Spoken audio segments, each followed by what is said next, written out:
Hey everyone, thank you all for being here, and thank you Product School for having me. As Carlos mentioned, I'm Ketan.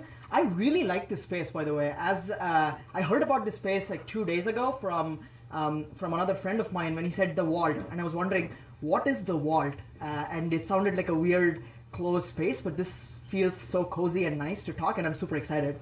But what I'm here to talk about today is enterprise product management, and I'm super excited to talk more about it. But why do I want to talk about enterprise product management?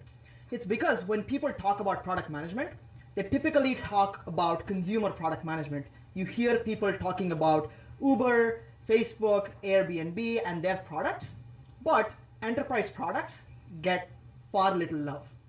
And so today, I want to change that, and I want to essentially give you all some sense of what it means to be a PM in a B2B space. A little bit more about myself. I have been a product manager for about 4 years now, and I currently work at Dropbox. Some of my more recent projects are around growth and analytics there. Prior to that, I spent more than 3 years working as a product manager for an enterprise software company called APT that got acquired by MasterCard. APT is an enterprise software company that built retail analytics software for large clients like Subway, McDonald's, Wendy's, and so on. Prior to that, I was actually doing a whole bunch of different things. I did a little bit of quant trading. I did a little bit of manufacturing. I actually got into product management totally by accident, and I loved it. And if you have any questions on what my past story was, grab me after the talk. I'll be happy to share it. Schooling-wise, I just finished grad school at MIT, and before that, I finished my undergrad at IIT in India. But I'm a huge fan, outside of work and everything else, I'm a huge fan of national parks and the great outdoors. Zion is my favorite national park, though the picture of me smiling there is from Bryce Canyon. Two really beautiful national parks. If you haven't been there, I would 100% recommend you guys to go. So, what does a product manager do? That's kind of hard to answer. And depending on who you ask, the answer changes a ton. If you were to ask us PMs, we would say we were the Superman of the world, saving trains from getting derailed. But if you ask my engineering colleagues, they might tell a slightly different story. My mom definitely thinks I'm Steve Jobs, by the way. But really, if you really introspect as a PM, what we actually do sometimes is we're just like a bunch of headless chicken running around, not knowing what's going on. So instead of answering what does an enterprise product manager do, what I'm going to do today is really share with you all some stories and some of my experience in the past building and shipping enterprise products. And I want to do so including both of my past roles, because both of those have some interesting stories to share with you all.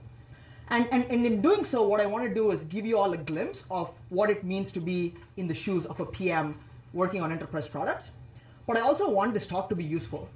And in some sense, through the rest of the talk, I'll share some tips and takeaways that hopefully you guys can use as you step into your next PM role. So why talk about enterprise? Why is it interesting? Presumably, you're all here to hear about enterprise product management, so I guess I'm selling to a biased crowd here. But let's look at a simple indicator. VC funding of enterprise software startups. If you were to look at the trends in VC funding for enterprise software, that trend is generally rising very, very sharply. And as aspiring PMs or PMs, we need to care for two reasons. One is that it means that there are more interesting enterprise problems that are getting funding to be solved, which means that as PMs or aspiring PMs, there are more opportunities for us to build product solutions to solve those problems. And the second thing that this means is that there is more demand for people who have experience building enterprise products. So great, lots of funding, lots of opportunities, enterprise is awesome, right? So why talk about it?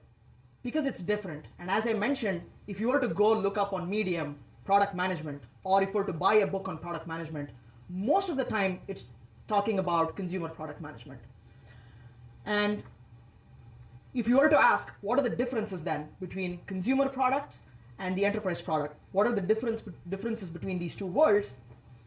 Fundamentally, most of these differences stem from the fact that in consumer products, you have lots of customers, often in the order of millions, whereas on the enterprise side, you have far fewer customers. Typically, it runs in the order of thousands or maybe even hundreds.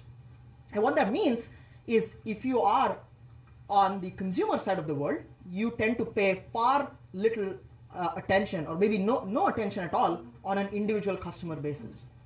You just look at your customers in aggregate. But on the enterprise side, you end up paying more attention on an individual customer basis. Consumer side, less revenue per customer. You may earn a few dollars or a few $100s per year from a consumer product. But on the enterprise side, it's not unheard of to have 6, 7, 8-figure contracts being signed. Consumer products are self-serve. Your users will go download the app or the product from your web page or from the app store. But enterprise products are complicated. They take long times. They need to be negotiated. There's a direct sales team that navigates this.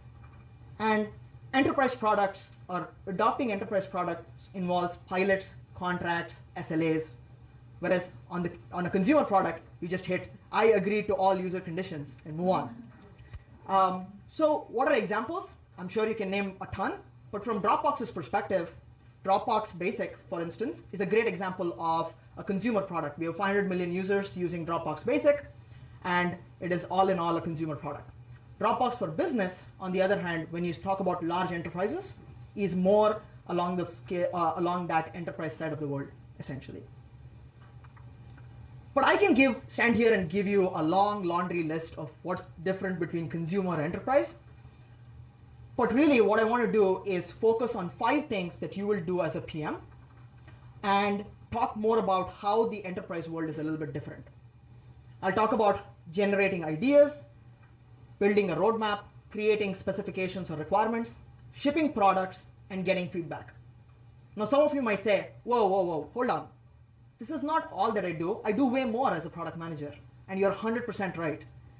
But looking at these 5 things is a good way to look at some of the core differences between consumer and enterprise. So let's talk about ideas, generating ideas. Ideas for your feature, ideas for your product, ideas for enhancements. Where do you get these ideas? You get these ideas from lots of different places, sources, and channels. A number one way to get ideas is from customers. And as a PM, you might run focus groups, you might do user research, you might run surveys to get feedback from your customers. Another channel of ideas is competitive analysis. You look at the market, you look at potential competitors. You not only look at what their products are able to do, but you also look at where they're going. What is their direction? What is the direction that they're taking? Some of the times, really good ideas come internally. When you have smart people on your team working on interesting, challenging problems, then they end up coming up some really nice ideas that can really make your product better. But when you talk about enterprise and the world of enterprise products, an interesting channel or a key channel for ideas is your sales team or your sales engineering team. And the reason is your sales team is in constant contact with current clients, potential clients, and prospects, and listening to them and hearing from them on a continuous basis. Your sales team is on the ground holding meetings, having discussions, and hosting dinners and hearing from them. So in this process, the sales team or the sales engineering team collects a host of feedback that is indicative of the problems that your potential clients are facing, and in turn generate ideas for your product. Here's an example of a case when the sales team identified an opportunity that wasn't obvious to me as a PM or to my team. So this is a while ago when a person on the sales team came to us, a group of 3 or 4 product managers, and said, hey, here's like a bunch of problems that the pharma industry is facing, and here's kind of like, you know, what they're looking to solve. And this was back when I was working at that retail analytics company. And we as a group of PMs went back, brainstormed a little bit, and found out that with just small tweaks, we could essentially pivot this retail product to sell to pharma. And all that we had to do, I still remember, were 2 changes. We had to change the wording on the product and load the data a little bit differently. And there it was. We could just sell this existing product to an entirely new vertical. As PMs, we look for 80-20s, but here was an 85, where with 5% of the effort, the work was already done. And the reason this happened was because the sales team kept an eye out not only for existing clients or potential clients that we were looking to target, but they were looking outside the window as well. And the second reason why this happened was because as a product team, we kept an open line of communication with the sales team. However, you also have to be careful sometimes. You can give your sales team too much leeway, and at the end of the day, they'll come back with must implement features. This is one of my favorite Dilbert comic strips. I apologize for people at the back who might not be able to see this, but basically what it illustrates is the kind of subtle balancing act that us PMs have to do sometimes when we navigate the world between sales and engineering, essentially. And this problem essentially shows up when there are opportunities that are hard to miss. So for instance, when our product team or our sales team was looking to sell a product in the Australian market, entering this Australian market for the first time, selling to a top bank, they came back to us and said, you know what, we wanted to get that contract signed, so we sold them something that didn't exist. And I was like, oh my God, what am I going to tell my engineers? I felt terrible, but it had to get done because the contract was signed there. And in the end, the engineers had to really scramble and get this thing done. And trust me, they will not be happy. So what is our takeaway? Our takeaway is when you're considering ideas and considering them for implementation, you have to play this tug of war with sales or your sales engineering team. And the reason is sometimes they come up with great ideas. They'll make your product way better than you'd ever imagined. And sometimes you just simply need to stand your ground. And as PMs, you will be expected to play that role. And so that's our first takeaway. Now let's jump to roadmap. Roadmap is one of my favorite words. It is where my dreams and visions are materialized in like a physical manner and where exciting things lie for our users. It's like a really exciting place. So now you have a bunch of ideas and you need to prioritize them, figure out when they get implemented, and so that you can go to your engineering team and say, hey, here's an order in which we will go and implement these features.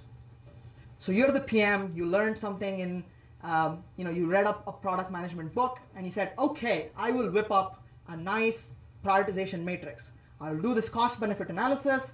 I will figure out what is the benefit from a bunch of ideas, what is the cost of certain ideas. I'll calculate ROI, and voila, I'm done. I've set my engineering team up for success and they know exactly what is coming when and they can plan for it and so on, right?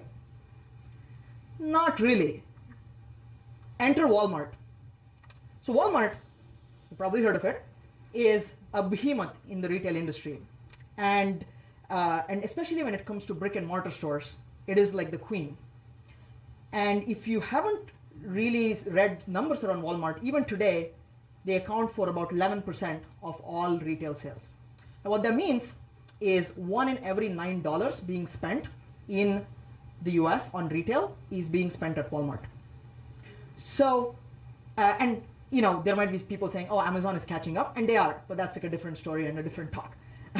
But if you're operating in the retail space or any space like that, Walmart is big fish. It is the hardest fish to catch, but once you catch it, catching other fish is way easier. Now, Walmart was one of 100 clients at my previous company. But when you have major clients like that, they tend to influence a Porter forces type effect. Because they are such a key buyer, they have a huge bargaining power on your product, on your organization, on your company's leadership team, if that's the case. And in enterprise, it is not atypical for a single client to account for 30, 40, maybe even 50% of the revenue. That was not the case for Walmart, but we still had the following things for them. We had the largest dedicated team for them. We had an independent office all the way in Bentonville, Arkansas, which just for Walmart and their affiliates. We were deploying code specifically to their servers once and then for all the other clients, we would deploy the code again. So separate data center where they hosted their data and their code. We had teams building new products for them just as an independent for an independent client. So what that meant was, because a major client enjoyed that status, it meant that if they asked a specific feature for us, we had to prioritize that right away and build it right away. And so let us talk about my first feature as a PM. So I was tasked of building a simple feature which was to publish certain results to Walmart's internal reporting system. Conceptually, feature was really, really simple. You have a bunch of results. All you need to do is flag them as yes, published, not published, published, not published. And then you have like a simple script that takes these results and dumps them into Walmart's system. Easy enough. But we had to prioritize this feature way ahead of others. But not only that, we had to do it in such a short time that we came up with this like really weird hacky implementation. We had a generic data model for all of our product, and we ended up adding this column, published result for Walmart, which was null for 100 clients. But it was just like ones and zeros just for this one client. So you can see the kind of influence that one single client can have in influencing your roadmap. Same thing at Dropbox, especially when we are looking to sell to large enterprises or clients. What happens is typically they come back to us with specific requests, and it's up to the product manager to consider them or not. So what's my takeaway for the roadmap? It is to watch for the whales. So if you're a product manager on an enterprise client, typically there might be one or two whales that you need to keep an eye out on, because they can influence your organization, request your features, and really rock your roadmap boat. And then as a PM, you need to navigate your engineering team through this work and make sure that they're shielded from any potential impact. Cool. Now we're getting into the meat of the presentation. Let's talk about specifications and building them. Now you've gotten the ideas, you created the roadmap, and it's time to write the specifications so that your engineering team can go and build this feature for you. At Dropbox, one of our company values is a cupcake. It is this smiling pink cupcake with stars shooting from its head. And what it represents is it represents the delight that a user needs to experience when they use our product. And when you are a PM writing specifications for a feature, you're looking to essentially develop that delight in the user when they use your product. And as a PM, this is constantly on your mind. You're striving for your end user to have that kind of experience. So how do you go about that? As a PM, you think really deeply about your user. You care about what are my users' goals? What kind of business problems are they trying to solve? Does that align with what my company and what my product does? And then you start thinking about user stories. You think about how your solutions might fit into your users' lives. And then you work with a designer, come up with a design, write specs, and so on. But when you talk about the enterprise world, it's different. It's different because the person who's using the product is often different from the person who's buying the product. And when you're in the enterprise world, you not only need to care about the user, but you also need to care about the person who is swiping his credit card, who is writing that check for you, or who's the key decision maker for your client adopting that product. And in reality, this manifests in a couple of different practical ways. The first is when enterprise clients adopt a product, they typically run a pilot of your product initially, which is like a trial period for them to evaluate how well the product works and so on. At the end of the trial period, they end up signing like a longer term contract to license your product for a longer term. And at that point, you want this buyer or this decision maker to ideally champion your product. Another scenario where this might manifest itself is if you're in an early stage growth product, you're typically looking to get some meetings so that you can run some pilots with potential prospects or organizations.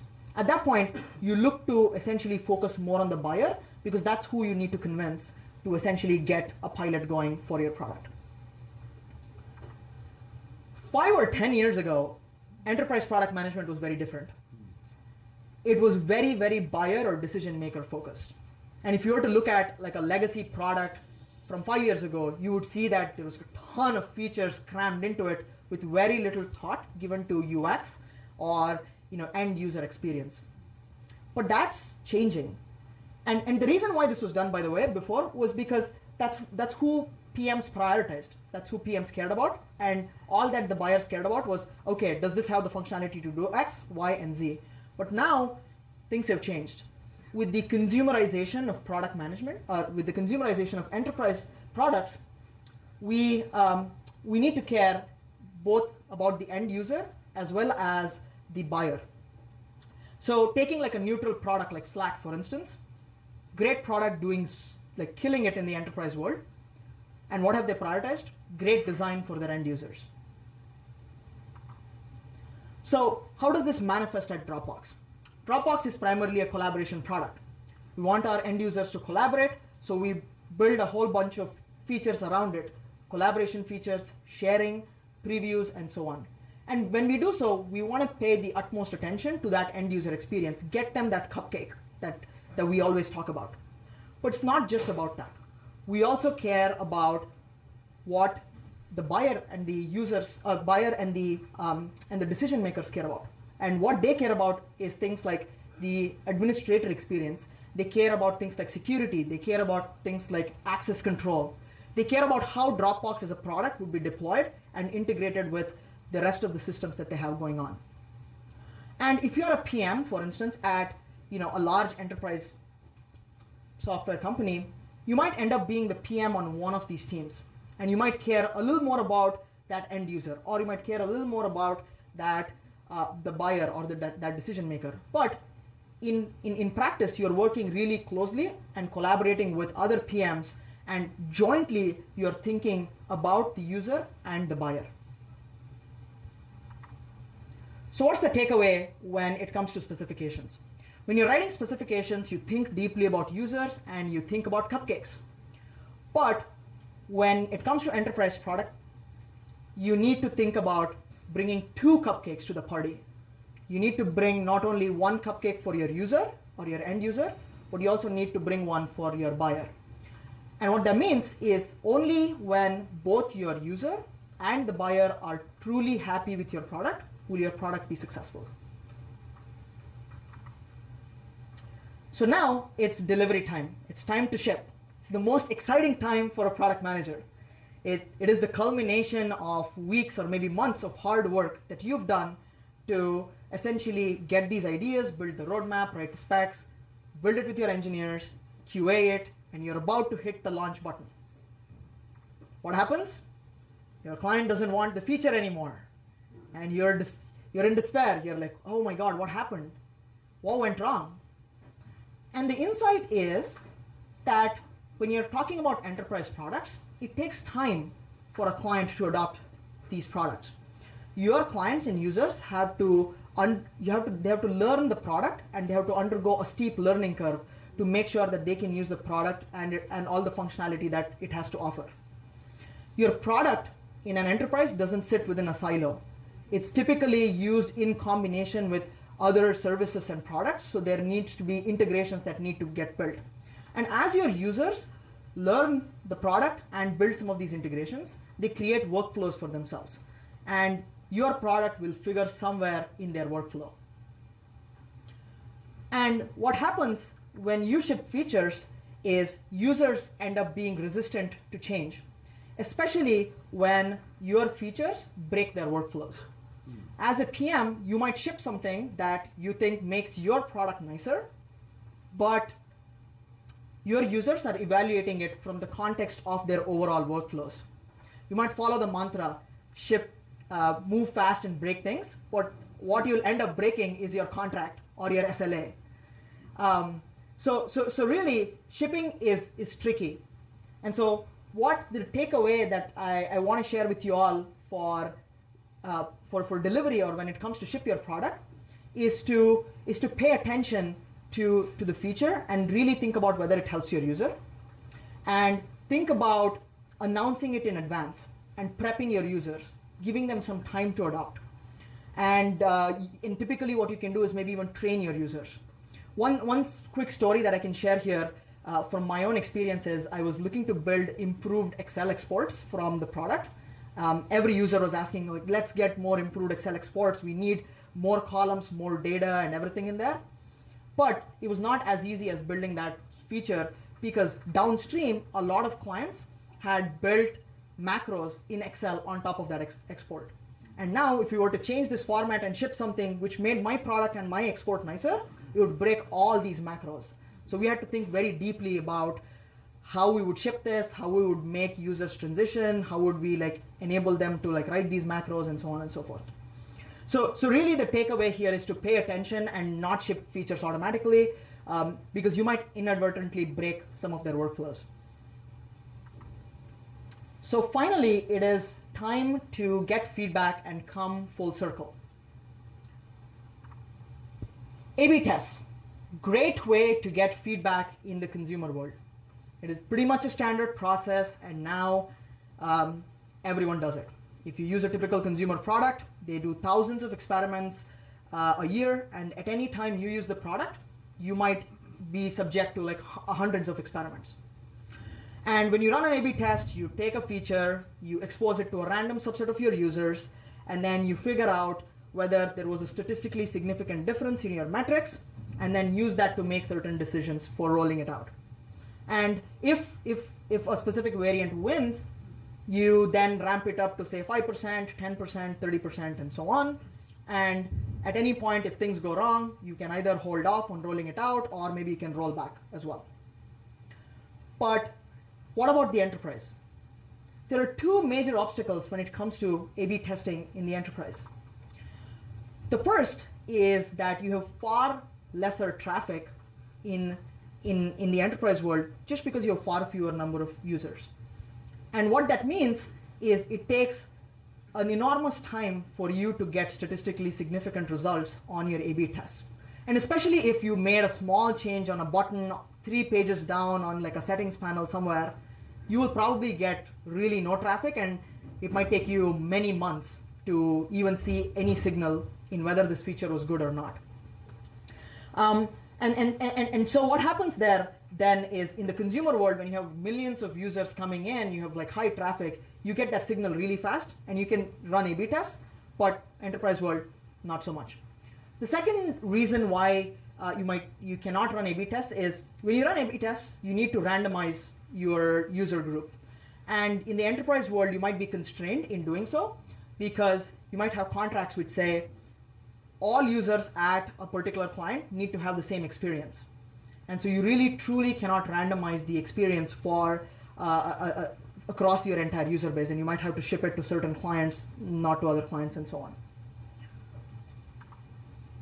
So how do you get feedback then? Obviously, I talked about getting feedback from the sales team, getting feedback from all these other channels. But as a PM, one of my pieces of advice is to listen and watch your customers at every possible opportunity, especially your end users. A great example for getting feedback is to attend rollout meetings, where a client is looking to sign a longer term license following the pilot. And that's where you'll hear the deepest criticisms for your product. You'll hear the biggest gaps that your product has in meeting client use cases. But other potential opportunities could involve product training sessions, client visits. Hey, the sales team is visiting the client, I'll like join along. You can hop in on sales calls and hear what users have, or you can attend conferences if your client or if your company holds some of them. But the bottom line is, when it comes to enterprise and getting feedback, it's just not all about the numbers. It's okay if you don't look at your entire customer base, slice and dice the customer segments every which way. It's okay if you don't run A/B tests to optimize every single button, every single page. What you care more about is what your customers or your clients are saying, what they're showing you. You care a lot more about the relationships that you are building with your client, the relationship that your users have with your product, and that those kind of softer things matter a lot more than just looking at weekly active users, just looking at some conversion rate somewhere. because it's a lot more relationship based. It's a lot more kind of interpersonal that way. So when we recap, when it comes to ideas and considering them, play the tug of war with your sales teams or your sales engineering teams. When it comes to looking at your roadmap and considering them, considering ideas, watch for the whales. In building specifications or writing requirements, think about cupcakes for not just your user, but your user and your buyer. When you're shipping products, think about, does shipping really help? Or am I just breaking their workflows and causing my user frustration? And finally, when it comes to feedback, it is more than looking at just numbers. It is about relationships. It's about looking at the other user as a person and building that kind of interpersonal contact with them. And so that was my 5 takeaways from this presentation. And with that, I will open up for questions. Yes? What techniques do you use to make sure your engineering team knows that their work is like driving revenue on the sales side? Is it like showing them the revenue numbers or creating the sales calls? Yeah. So typically it is, yeah, sure. So just to repeat the question, what do I do as a PM to share success stories with my engineering team? Is that a fair characterization? Specifically in terms of like revenue. Yeah, revenue generation. Yeah. So I think it really depends. So good examples are when there are pilots that we run, and let's say, for instance, the Walmart feature was like an example, but let's say we are building a specific feature to win a client. If we sign the client, then typically sales might say like, hey, here's a sales win, and you keep an eye out as a PM. Hey, we built this feature for client X or for that pilot contract. Did we win that pilot? And if we won that pilot, typically you will send an email out to your engineering team saying, hey, guess what? We built this feature. We ended up signing that client. In smaller enterprise companies, what happens is when you have like 10 or 15 clients, typically a client win is sent out to the whole company. And then it's not only your engineering team, but like every engineering team knows, hey, we won this client, basically. Yeah. Hey, yeah. So Dropbox uses any specific kind of tools to track down all the process, like from ideation to feedback. May not be a separate, may not be only whole one, maybe a separate one for ideation, maybe for feedback. So the question is, I guess, what kind of tools do we use from a product manager's perspective for each of these steps? It really depends, actually, and I'll talk more of instead of Dropbox, I'll probably talk more generically. It really varies. For instance, my previous company, we used to use like all Atlassian products, so we used to like keep track of our roadmap, ideas, everything in Atlassian's Confluence, and use Jira to track projects. At Dropbox, we use Dropbox Paper, which is our collaboration product. And then we, for task management, we end up using, or even for like, idea mapping, roadmaps, tracking roadmaps, and also like writing requirements, and feedback as well. But for like something like task management, there's like a variety of tools, depends and varies from team to team. Yeah, yeah. When folks from your sales team say, okay, we have all these massive deals that depend on this feature, how do you make a decision on whether to kind of divert resources there, or just say, we're just going to lose these deals and stick to, our current path? Like, how do you balance that? And then how do you justify it internally to, the director of sales who's just lost $1 million or something? Yeah. Oh boy. By the way, I can never justify to the director of sales that I lost $1 million. Just setting the context there. But the question was, how do you justify, or how do you make trade-offs between pilot or like one-off single client opportunities versus like broader pieces? So the way I try to kind of think about like these pilot features, and this is like the more you work in enterprise, the more you tend to think about this, especially when you're building one product that caters to everything.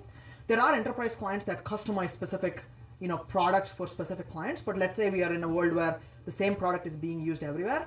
One of the primary things that I try to think of is see whether what they're asking for can be made more generic and made more broader, and see whether that can capture some potential use cases that other clients might have in the future, or some related use cases that they might have said that they might have asked for in another way. So that's like one trick where you would say like, oh, let's not build just this one feature for this one client, or make it more generic. But if it is like really one-off customizations, at the end of the day, in most of my experience particularly, it has been like, what is the revenue impact of doing X now versus doing Y for like a larger user base. So that really depends on, it also depends a little bit on the dynamic that exists. Like in some companies, like sales has like a stronger voice. In some companies, product has a stronger voice.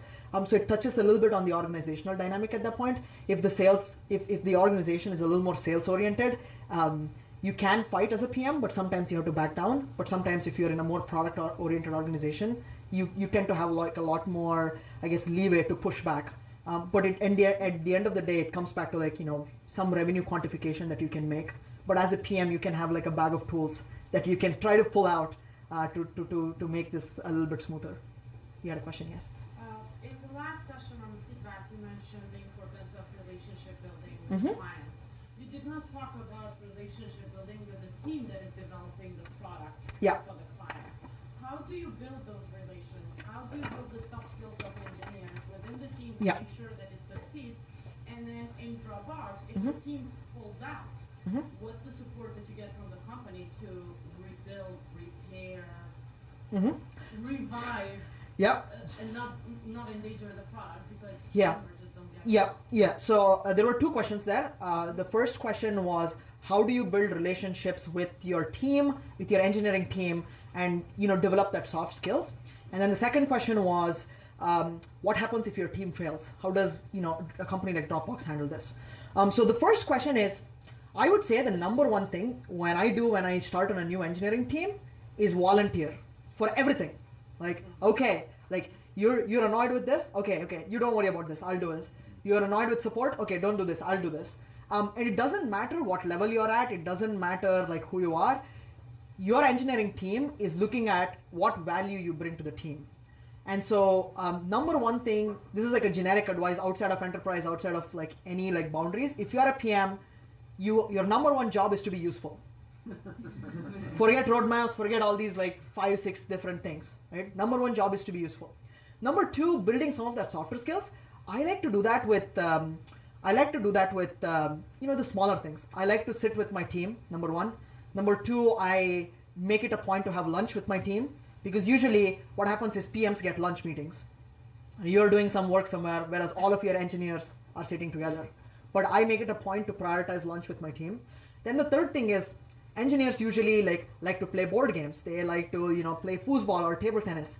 For instance, I have like a bunch of new engineers join my team who loved foosball. So what I did was I organized like a bi-weekly Friday foosball fun event where we all go play foosball for half an hour. And it is like these small points of bonding that make it easier for you to have like an open line of communication with your engineers, and they may just like become friends with you and they trust you. And if there is something wrong, if they have that social connection, they will just like share that with you. They will be open and say like, hey, you did this, but maybe we should have done this. But if you are like distant and cold, they are much like less likely to say that to you, and they will write it in your performance report. So the second question, you don't want that. So the second question was, how does Dropbox handle failures? And I will probably answer with how should a company, and this is maybe like my personal answer, how should a company deal with product failures? I think like most companies, and this is true of Dropbox as well, is you have a core-based product. Most successful companies, you have a core successful product, and then you're extending on to see like, can I grab this, move into this adjacent market? Can I grab that? Can I move that? And so you're in some ways like making these moves and taking moonshot projects, and they are bound to fail. So what you need to do, or what companies need to do, and they do, maybe there are exceptions, is to trust the people and to trust that we or the team did its best job to try and deliver it. Success is not necessarily guaranteed. And this is true of even for like a startup or any product or any feature that you're working on. It's not guaranteed, but you just need to trust the people, and you just need to trust like, hey, the people are doing their best, and the process and the way we are doing things is aligned with, is not really obstructing success. So that's probably the best you can do. Yeah? Yeah, so when you talk about specs, how specific do you spec out features? Are they implementable right from the get-go? And then what's your best way of that you found to convey that spec to engineers? Yeah. So the question was, what is the best, to what level of detail do I write specs, and how do I communicate it with the engineering team? Is that a fair characterization? The answer actually depends on, so the first question, what level of detail do I write specs? The answer depends on this level of seniority of the engineer to a little extent. And the reason is, if I'm working with an engineer who has been on that product surface area for like 5 years, and they know the in and outs of not just the product, but they know how users use the product. They have like good team leads and good EMs have a very good sense of like product. They have a good sense of what use cases are, why their feature exists, why their product surface area exists. So it's okay if you kind of keep things at the high level sometimes, especially if it's a smaller feature. They can like make those leaps because they've been there, they know what edge cases exist and so on. But if you're getting a brand new intern on your team who's a sophomore who's never done like a product or like worked on a product team before, you have to like really write and spec out every single thing. You have to write the wording, you have to write like, hey, here's how it should look like, here's where the semicolon should be, everything. So it really depends on, it really depends on kind of the seniority of the engineer in my perspective. The second question was, how do I communicate this with the engineers? So there have been like asynchronous and asynchronous ways in which I've done this in the past. The synchronous way is we used to have this meeting called a sprint planning meeting where all the engineers sit and we used to like say, hey, here are like the n number of features which will go into our next sprint, and then I walk through the mockups and I guess like to a high level like walk through the requirements and like give an overview of what that is.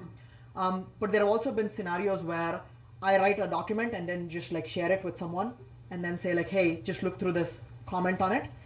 Most of the cases when it has been asynchronous, I follow like a leveled approach where I first share it with like the team lead or the tech lead and they look at it, maybe share it with other PMs, and then maybe go one level lower. Cool, yes? How much time are you spending in pilots versus regular vision/roadmap work? And associated to that, do you have a preference on the agile methodology that you use, Scrum, Kanban, Scrum? Oh. What percentage of the time do I work on pilots versus like, the team and like the product team works on pilots? That really depends on the company and the product that you're working on. If you're working on like a new growth product, you'll be signing like a ton of like new pilots, so you would end up simply like working on pilot features all the time. Whereas if you are on like a more mature organization, then you'll essentially be building newer features for existing clients, and so it's less likely to be a pilot.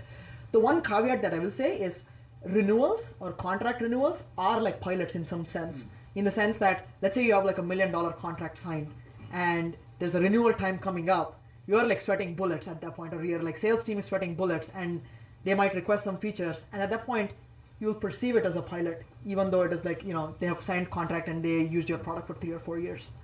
The second one, like I personally think less about the process. I think more about like the deliverable. In most cases, just for context, I've always like followed like the Scrum methodology in most of my teams. But I just think that like process is only a means to an end. Yeah, I'll give you. I have 2 questions. Sure. You have your roadmap, there's customer requests, the engineering teams identify things that they could do that they want to put in their work. How do you balance that, all of those 3 sources of work, so that you can maintain your roadmap and product integrity? You can have big customers getting what they want, but also like kind of longer term investment in the platform of the product. The question is balance. Got it. The second one is, do you visualize your product management work so that you and other people can kind of see at a glance what the status is on the product development workflow? So the first question was, how do you ensure the balance between, I guess, like client-related features versus more foundational technical debt type features? And the second, your and like my vision basically. Okay, and then the second one is second one was like how do you visualize like I'll answer the second question first. The way I do this is like, I mean, it's like depends on the tools that I use. Usually the way I try to do this, like share like a very visual roadmap that shows like here's the engineer capacity that we have on the team. Here's like the set of features that are showing up. Usually like teams end up having work streams. So what I do is I color code like, I mean, this is like a very like visual diagram, I guess then. Like each work stream will have like a certain color code and I will just show like almost like a Gantt chart type visualization.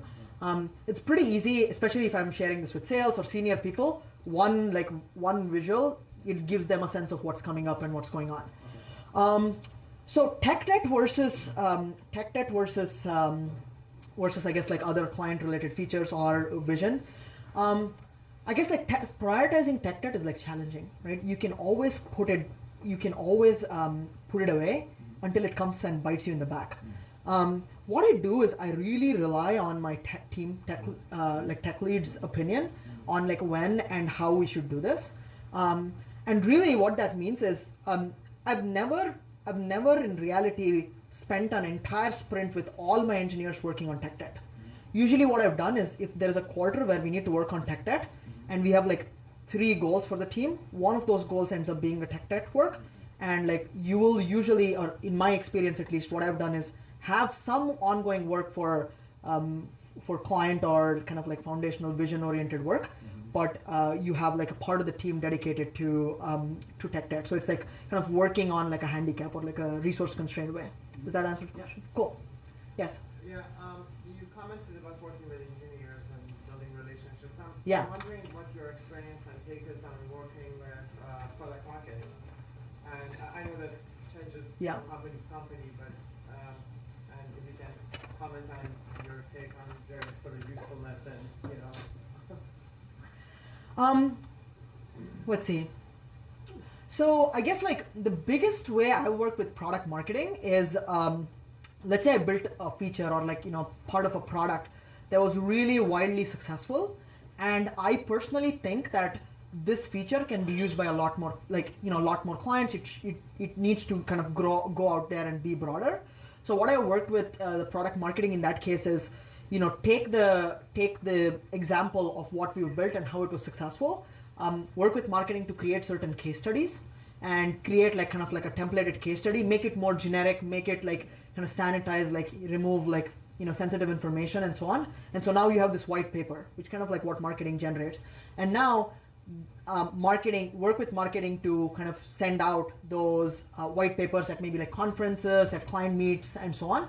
So now what I'm doing in a sense is like becoming the de facto salesperson for my feature and for my team. So because there is like this aspect of discoverability of features where you can say, I built this awesome thing, it exists somewhere and clients may or may not discover it. But if you build a white paper that goes out to like a bunch of clients, then they may ask some questions about it, then they may start using it, and then you might get some more feedback on how you can improve it. So that's how I would work with product marketing in the past, mostly like kind of generating success stories and sharing them with everyone. Yes? When it comes to balancing a large group of engineers' time, you have a complex product and you want to communicate all of the, how the different components fit together, how do you keep your meetings like, productive so you don't lose voice of, talking to specific engineers when you have a large group of people working on the same overall project? Yeah, so the right answer there and how I've done this in the past is you really need to, so every engineering team will have like you as a PM, you'll have an EM who essentially manages kind of the engineers and their allocation to projects and how whether they're happy or not happy, and then the tech lead who essentially works on like different projects. What I try to do is leverage these two people, like EM and tech lead, in a very heavy manner to essentially let them figure out some of these answers. Like I will probably as a PM not go and say, hey, this engineer should work on this or that engineer should work on that. Instead, I will say this work needs to get done and here's kind of the timeline, here's kind of what fits into the sprint. And then the EM or the tech lead, depending on how these roles play out on your own team, will come back to me and say, hey, but we have like 3 backend guys and they're all working on this, but you have put another backend feature that we may not like really work. What about this like front end feature that we are prioritizing for next sprint? What if we push that up and push that back end feature down so we have like a little bit of bandwidth? So what that means is when you work with your EM or tech lead, you have to play this balancing act, because you have to play this like, even though you have resources as an engineer or as an engineering team, not all those resources are equal, because sometimes someone's more specialized in something else and so on. So I tend to exclusively like leverage the help of like the EM and the tech lead to make those decisions. When I'm in one of those like larger sprint meetings with like the full engineering team, I play the role of answering questions, and I play the role of answering or giving the user context to the engineer. I say, hey, you're working on this. The reason why we need to build this is X, Y, and Z. So make sure that engineer understands why they're building it and has a certain amount of empathy for the end user. Yeah, I'll give him a chance. How many times a week do you typically spend talking to users at Dropbox, and also how do you weigh the percentage of time you spend talking to users versus road mapping or working internally with the team? Yeah, that's a good question. And really, what the PM does in a week or over the course of many months really depends on which part of the cycle you are in for the feature that you're building. Let's say you're generating ideas and you want to crystallize the ideas. You're spending a lot of upfront time talking to users, figuring out, do I really understand these user stories? Do I really understand the use cases? Do I really understand what's going on? But let's say you're coming a little bit further down the line when you're developing like the design and the requirements. You are working a lot more closely because you now understand what the users want and what perspectives they will seek from your feature. You're spending a lot more time with the design folks. You're spending a lot more time with your tech lead, figuring out those trade-offs. Like, hey, can we build this solution? Will this work? Will this still keep our estimates in the same kind of like time range that we had originally thought of? Because when you ask an engineer about like an initial upfront like time, they'll just give you like a very rough estimate. But a lot of the devil is in the details, and that's when you start figuring it out. And that's when you probably spend less time talking to users. Maybe there's a little bit of back and forth, but you're spending majority of the time working with kind of your team and the design folks. Later down the cycle, you'll work with QA, release like marketing, comms, and so on. So that, I would say like the percent of time really varies where I am in that cycle. It depends on the feature, to be honest, because like some features could be like a large feature can, and I cannot answer like in detail because I've only worked on a few projects, but some of them could be years, some of them could be like a quick ship, could be like, few weeks. So it just varies a lot, yeah. Back there.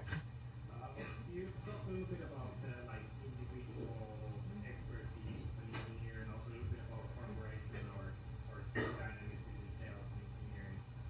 But how about when it comes to the engineering team? You can have some companies have very siloed teams, some people have very kind of feature teams that can do everything. So how do you, as a product manager, work differently when you have a feature team versus a siloed team? And especially if you have a siloed team, how do you work in a way that you're not a micro? Got it. So the question is, if you have a siloed team, and when you say siloed team, presumably you're referring to like a team that works by itself on like a large surface area with no contact. Yeah, in my case, more like the engineers themselves are very kind of focused, very specific on a specific area. I work for a very small company. Okay, versus like a larger company where you have like. Yeah, like where you have like larger company where you have feature teams that can like they take on a feature maybe, or they're very kind of cross-functional teams versus kind of siloed teams. Let's see how can I answer that question. So the way let's say you have a siloed team that's working by itself on like a large product area versus like versus a team that maybe has to like there's a bunch of different teams and there's a lot of coordination involved. When there's a lot of coordination involved, I coordinate at like my level, which means like I coordinate with other PMs. I tend to rarely, like if I'm the PM of a team that is like doing some work very closely in relation to another team which has a PM or an EM, I very rarely like go into the details of that other team, practically never. And instead I try to keep the communication at the higher level and say like, having like PM syncs where we have like one-on-ones, talk more about like, here's what we're doing, does that align with your vision, does that align with your timelines, and so on. and making sure that the communication with across like the PM and the EM and the tech lead level is strong is kind of what I try to ensure. If it's like a siloed team, it's more like a startup, which is like you don't care about the world, you know about your users, you're just like focused like building kind of, trying to ship things and like trying to build something quickly, trying to get users to see things and so on. So that's the way I guess I would like look at things. Yeah. Yes. Let's say your competitor has launched a new product with a major feature, which you don't have right now. Yeah. It seems that this product is gaining a lot of market traction, right? Yeah. So what's your, can you develop a similar feature, and what's your reaction to your thinking process? Yeah, I cannot, I guess, answer this. I cannot answer this question. And by the way, for those listening, and I guess the question is, if a major competitor launches a product or a feature that is getting a ton of traction, what do you do as a PM, or what have you done? I don't think I can answer this question of what have I done, because that has not happened, fortunately, I guess. But what would I do? I guess it really depends on like how much traction it is getting, and if it is getting a ton of traction, we would probably end up like prioritizing this, like, and it is like at the end of the day, it's a business, right? You have to win business. You have to stop losing business, and if you are losing business because of this feature, chances are you will like keep everything aside and then like go into like crazy, let's like try to build this in like X days mode, and then like crank it out. There will be immense pressure on your team to deliver. And this is, you've seen examples of this, right? I mean, I guess like there are examples in the consumer side of the world for more popular reasons, like Instagram stories or whatever, and a bunch of other examples. Like you will end up building this feature. I personally haven't been in that spot, but I can imagine that happening to me if that were the case. Yeah. Yes. In a competitive environment like enterprise sales, we have Google Drive and Yeah. all those competitors. How do you prevent individual whales from driving you away from your initial product vision that you think is more applicable to a wide variety of clients, as opposed to being forced to change your product in the direction going for that whale? Yeah, so the question, I guess, is if you have a lot of competitors and then the whale is requesting features that a competitor has, how do you like prevent just working for the whale and not like having like a generic broad roadmap? The way this works and has worked for me in the past is, at the end of the day, it also depends a little bit on the sales team. And really, like when you look at like competing products, and even if you look at Dropbox versus other products, there are certain areas where our Dropbox stands like shoulders and heads above like kind of competing products. There might be other dimensions where we might not have a certain feature or something. So it is like a combination of not just building exactly what all they want, but it's a combination of selling like, hey, we have this, whereas the stuff that you're looking at doesn't have that. And so highlighting some of those differences and pointing them out, like, hey, here's, you should use Dropbox because it's better in these 4 dimensions and it matters to you. And a little bit of the job is not just my own as a PM. A lot of that responsibility also falls on the sales team, because they want to keep the whale, but they also have like a bunch of other clients that they need to protect. And it's not about like, especially when it comes to Dropbox, like we have like hundreds of thousands of like enterprises using our product. The whale, I guess, analogy is less applicable for us in some sense. Yeah. Yes. I forgot the question. All right, I'll ask. Get you.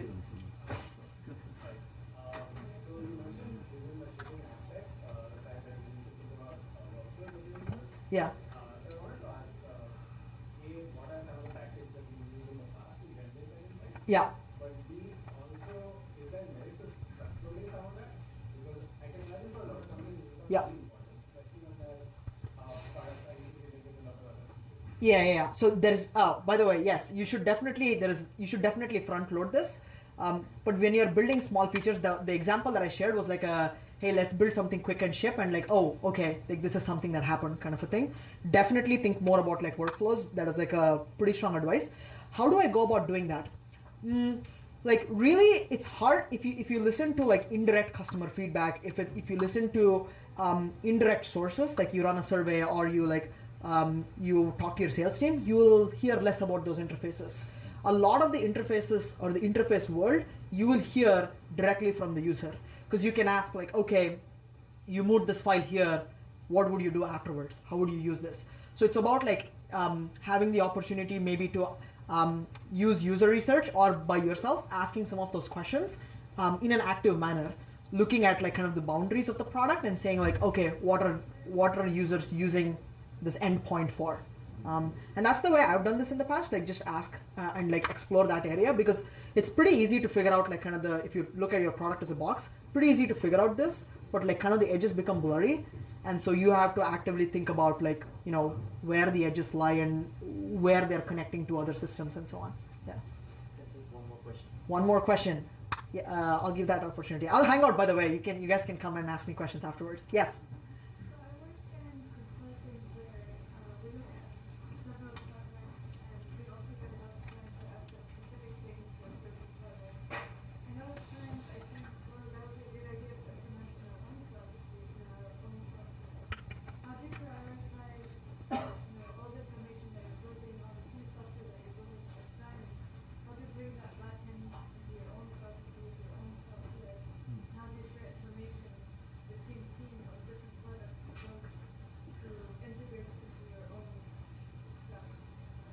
Integrate into my own? Sorry.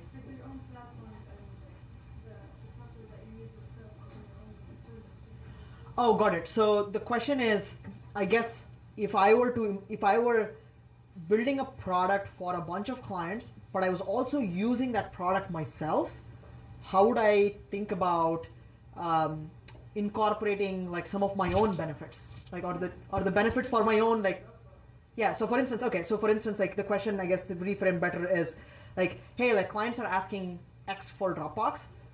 What do I think about like Dropbox as a company improving processes by incorporating this business, incorporating or building this feature?